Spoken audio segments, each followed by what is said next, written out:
The envelope sat on my kitchen table like a coiled snake, innocent white paper concealing venom I wasn't prepared to face. My name was printed across the front in official typeface, Robert James Mitchell. Below it, stamped in red ink, urgent, legal matter, immediate attention required. I'd been ignoring it for 3 days. At 72 years old, I'd learned that some truths arrive wrapped in formality, dressed in legal jargon, designed to strip away the comfortable lies we tell ourselves about the people we love. This envelope promised to be one of those truths, and I wasn't ready. Not yet. But truth, I've discovered, doesn't wait for readiness. The morning light filtered through my kitchen window, casting shadows across the table where my late wife Sarah and I had shared thousands of meals over 40 years of marriage. Sarah, gone now for 5 years, leaving me alone in rooms that still echoed with her laughter, her warmth, her unwavering support. I missed her most in moments like these, when difficult decisions loomed and I had no one to share the burden. Well, that wasn't entirely true. I had my son, Michael, and I had his wife, Jessica. Jessica, even thinking her name, made something tighten in my chest. A complex knot of emotions I'd spent 3 years trying to untangle. Hope and disappointment, trust, and increasingly doubt. I picked up the envelope, feeling its weight. Whatever was inside had traveled from Henderson Associates, attorneys at law. I'd never heard of them. Never had reason to consult a lawyer beyond basic estate planning after Sarah died. So why were they contacting me now? My hands trembled slightly as I slid my finger under the sealed flap. Inside, 3 pages of dense legal text stared back at me, words swimming before my eyes until I forced myself to focus on the opening paragraph. Dear Mr. Mitchell, this letter is to inform you that irregularities have been discovered in accounts bearing your name and social security number. As part of a routine audit conducted by First National Bank, unauthorized transactions totaling approximately $127,000 over a period of 36 months have been identified. The pages slipped from my fingers. $127,000. 3 years. Unauthorized transactions. I stumbled to my chair, the same chair where I'd sat with Michael as a boy, helping him with homework, teaching him to tie his shoes, preparing him for life. The wood was worn smooth by decades of use, but offered no comfort now. My mind raced backward, trying to make sense of what I just read. Identity theft suggested a stranger, some faceless criminal.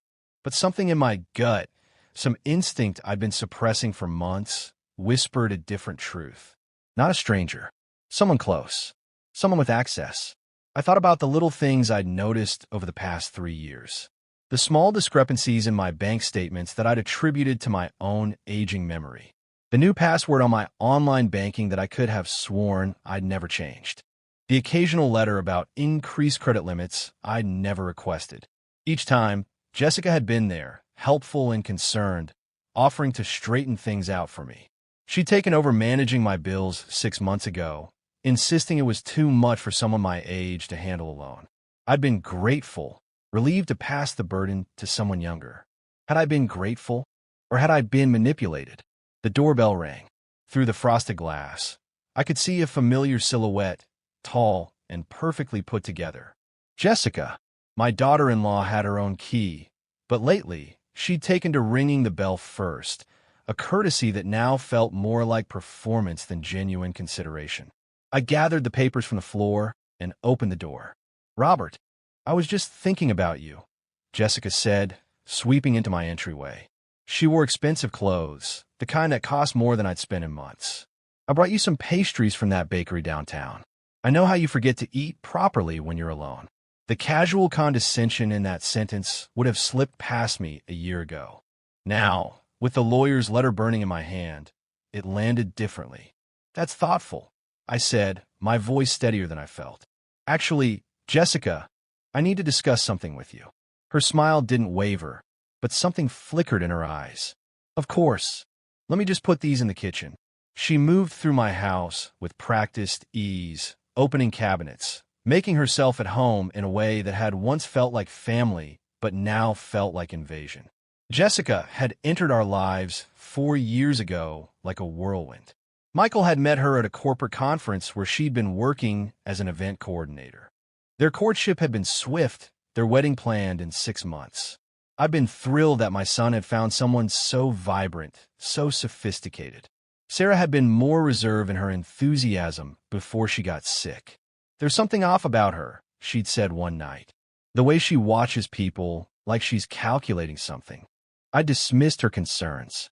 Besides, Jessica had been nothing but lovely to us, helping plan the wedding, praising my opinions, making me feel included and valued. Looking back now, I wondered if that had been the first layer of the trap. "Here we are," Jessica said, returning with coffee.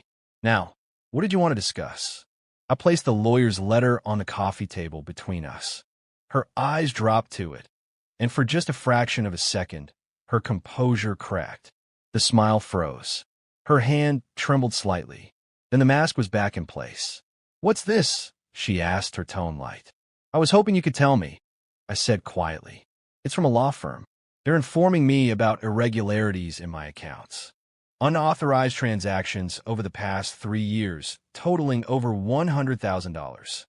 Jessica picked up the letter, her eyes scanning the pages. I watched her face carefully.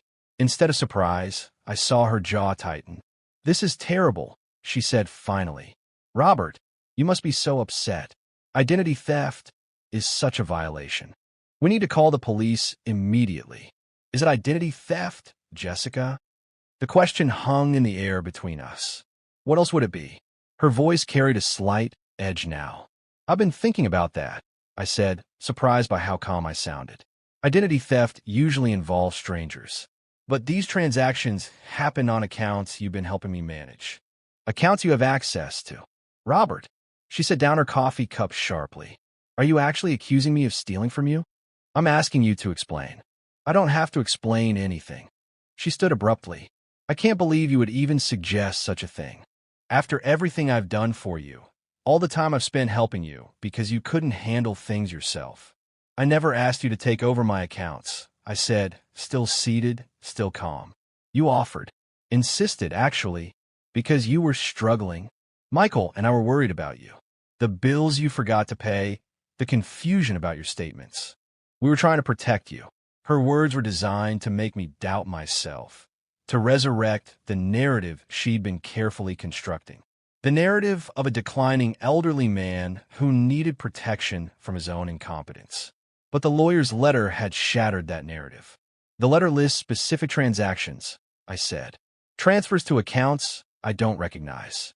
Cash withdrawals from ATMs I've never visited. Credit card charges for items I never purchased. This isn't confusion, Jessica. This is theft. I'm calling Michael," she said, pulling out her phone.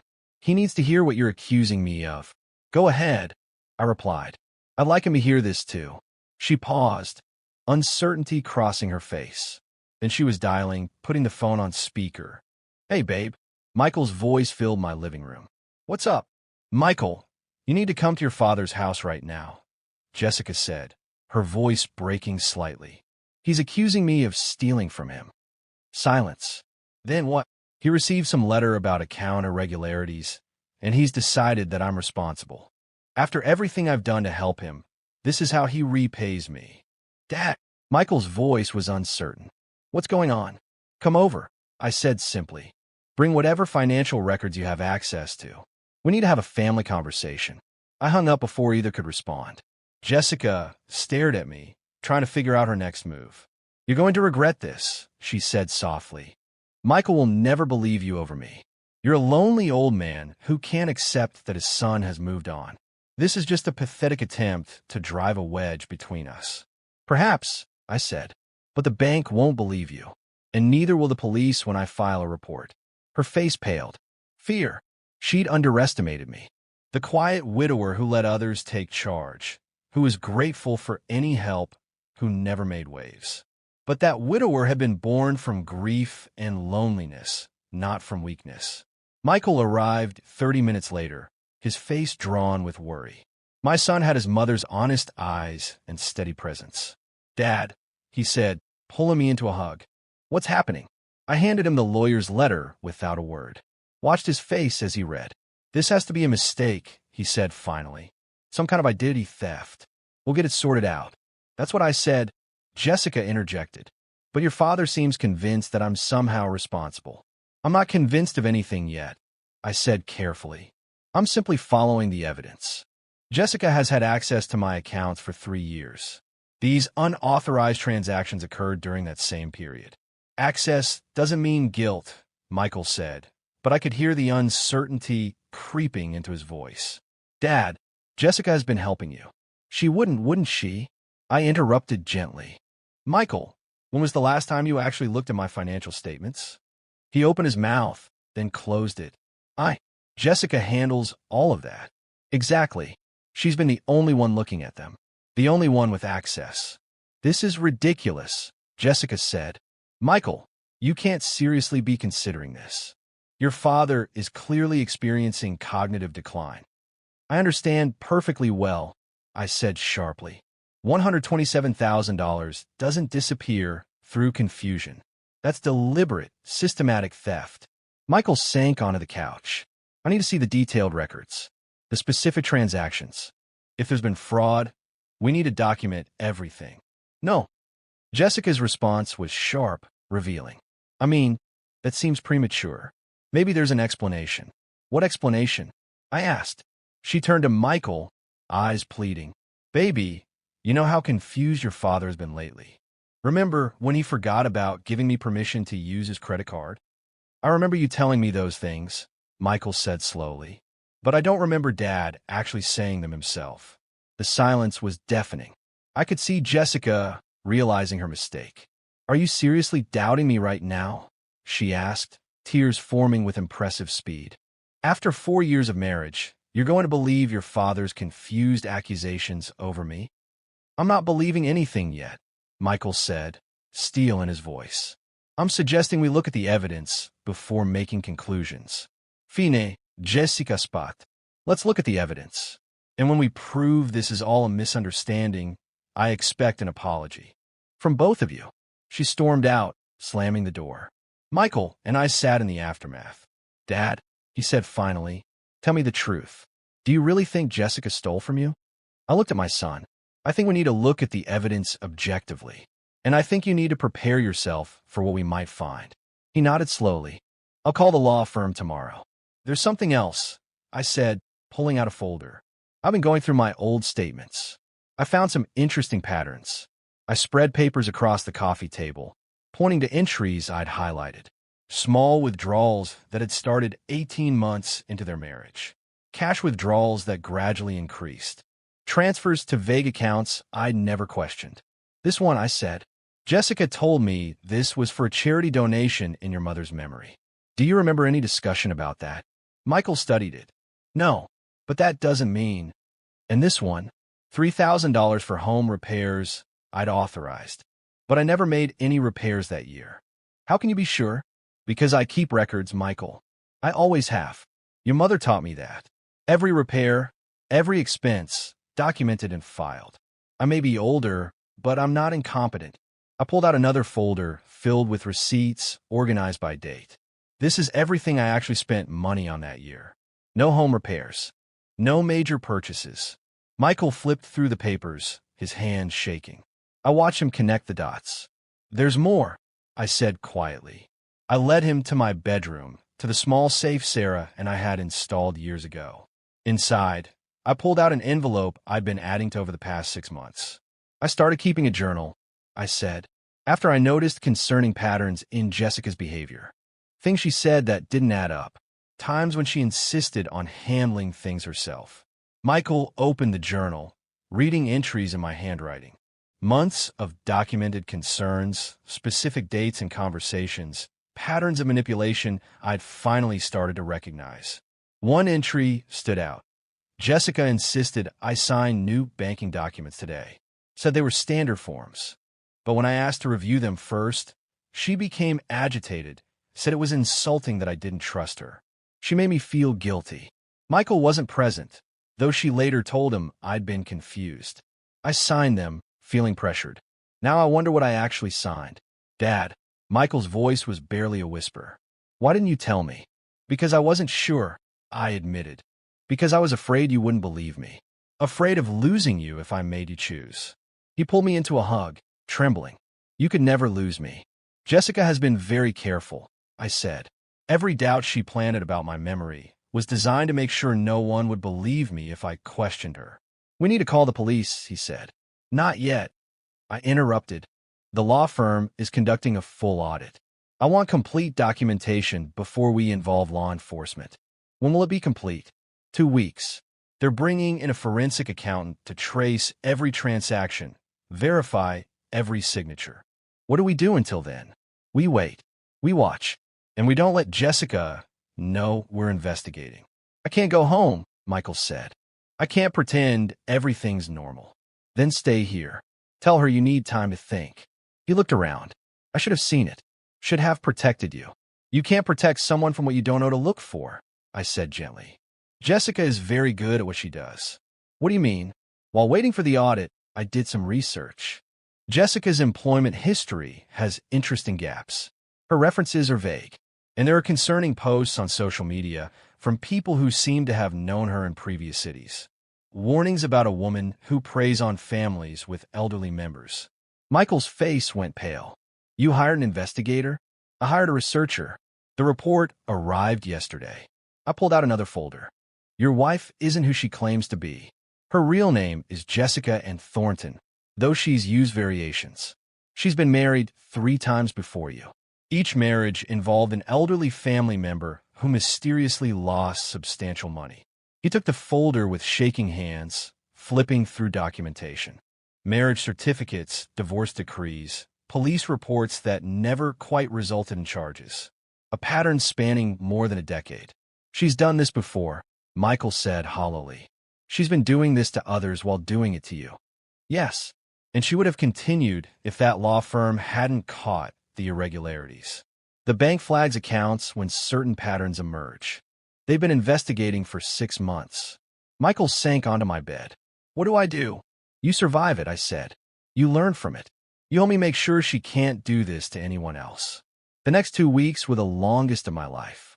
Michael stayed with me, avoiding Jessica's increasingly frantic calls. She showed up twice, but we didn't answer. She tried to access the bank accounts, but I'd frozen them with new security protocols. The audit results arrived on a Thursday afternoon. Henderson and Associates sent a representative, a young woman named Claire Martins who specialized in elder financial abuse. Mr. Mitchell, Claire said, spreading documents across my dining table. What we've uncovered is extensive. Over 36 months, Jessica Thornton initiated 143 unauthorized transactions. The total stolen is actually closer to $158,000. Michael made a sound like he'd been punched. Claire continued. She was sophisticated. Small withdrawals initially, testing what would go unnoticed, gradually increasing as she gained more control. She also forged your signature on documents authorizing account changes, credit limit increases, and beneficiary modifications. Beneficiary modifications? I asked. She attempted to add herself as primary beneficiary on your life insurance and investment accounts. The paperwork hadn't been fully processed yet. If it had gone through, she would have been entitled to the full value of your estate upon your death. The implications hung in the air. Jessica hadn't just been stealing from me while I was alive.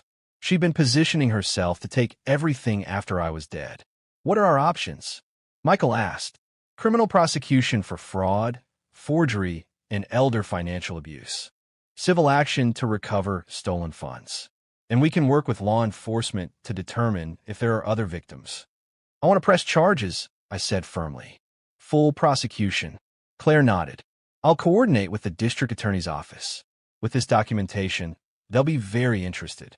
Elder financial abuse is a growing problem. 2 days later, police arrested Jessica at a shopping mall. She'd been using a credit card in my name to purchase designer handbags. The irony wasn't lost on me. Michael watched the news coverage with a blank expression. His marriage was destroyed, his trust shattered. I loved her, he said quietly that night. Or I thought I did.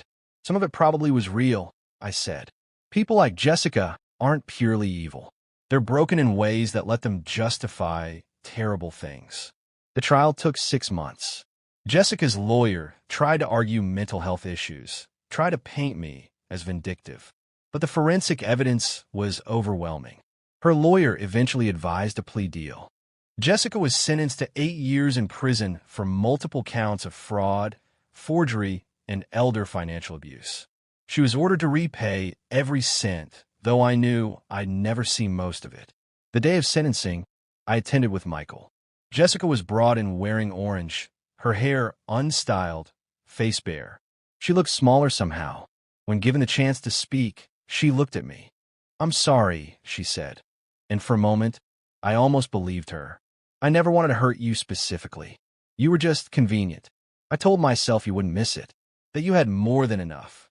But it wasn't yours to take," I said when allowed to respond. "No matter what you've been through, you stole from me. You manipulated my son. You violated family trust. And you would have continued if you hadn't been caught." She looked away, tears on her cheeks. Real ones, perhaps the first genuine emotion I'd seen from her.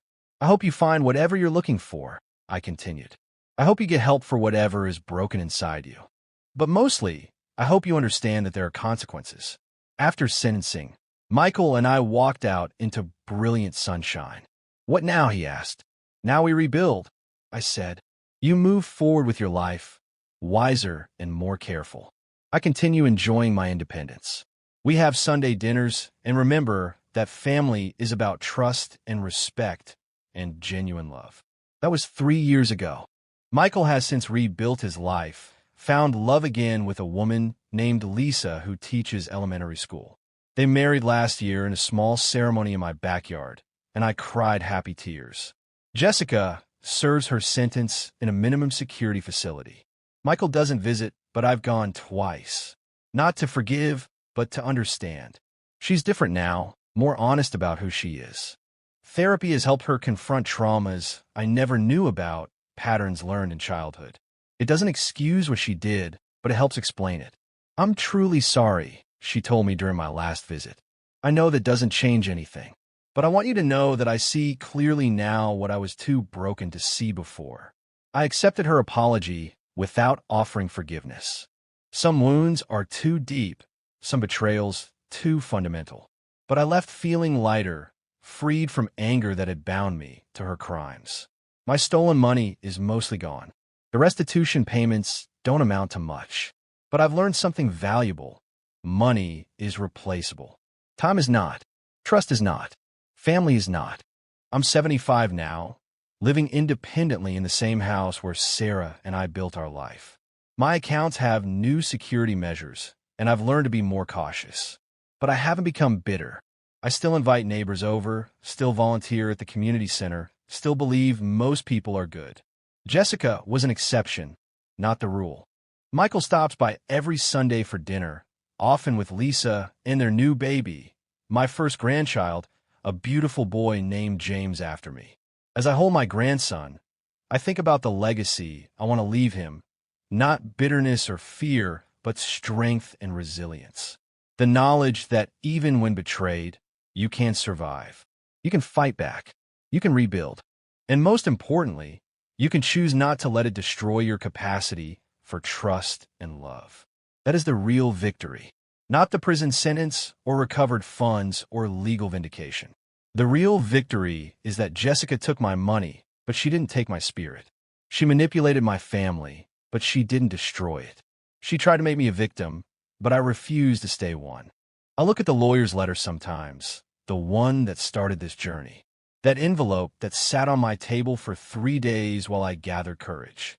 It's filed away now, a reminder of what happened and how far I've come. Some might say I should have spoken up sooner, should have seen the signs. But I've learned not to blame myself for trusting when trust was asked for being kind when kindness was exploited. The failure wasn't mine. It was Jessica's. And in the end, truth did what truth always does. It came to light. Not because I was suspicious or clever, but because systems exist to protect people like me. Because audits happen and patterns emerge, and eventually, thieves get caught. Sometimes the strongest thing you can do is refuse to be silenced. Refuse to accept that theft is confusion, or that manipulation is help. I said nothing for years while Jessica stole from me. But when a lawyer exposed her, I found my voice. And that voice, steady, sure, refusing to be dismissed, made all the difference. What would you do if you discovered a family member had been stealing from you? Have you ever experienced manipulation disguised as help? Share your thoughts in the comments below.